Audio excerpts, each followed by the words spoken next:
Why do ants smell so good? Because they wear deodorant ants. Well, I hope you enjoyed my joke because from now on, they're going to be in every week's episode. Well, now into the video. Today's video will be about Pheidole, aka the big-headed ants. This species is really cool and I hope you think the same. If you enjoy my videos, please like and subscribe because there's no one else out there who can say as much information as I can in 2 minutes and 31 seconds.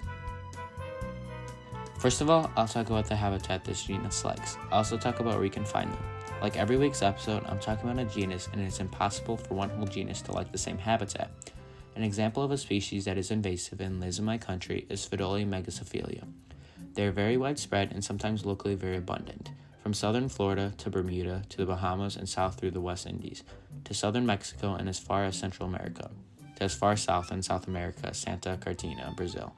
This species, as you can see, lives in any environment, and it doesn't matter what habitat that you give them. If you see ants walking around in the country that you live, there definitely will be Pheidole.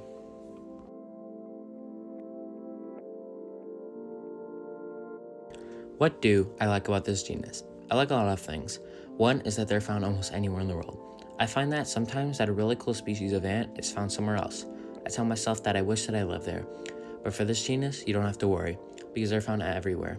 My next thing that I like about is that they have minors and workers. I love seeing the difference in size and seeing the different roles they have. My last thing is a lot of Pheidole species are polygynous. This makes the process of growing a colony a lot quicker and easier. Lastly, I'll talk about the different sizes of each worker / major / queen, and also information about them. The first one I'll talk about is the workers. The workers are the ones who do the things around the nest and scavenge for new foods. They are super easy to replace, and that's why they do these jobs. These ants are 2 millimeters, which is relatively small, but their huge colonies make up for it. Next, we have the majors. These workers specialize in defending the queen and cutting up foods that the minors could have not cut up. These workers are 3.5 milliliters, which is almost double the size of the workers. The last one is the queen. All she really does is lay eggs, and that's really it.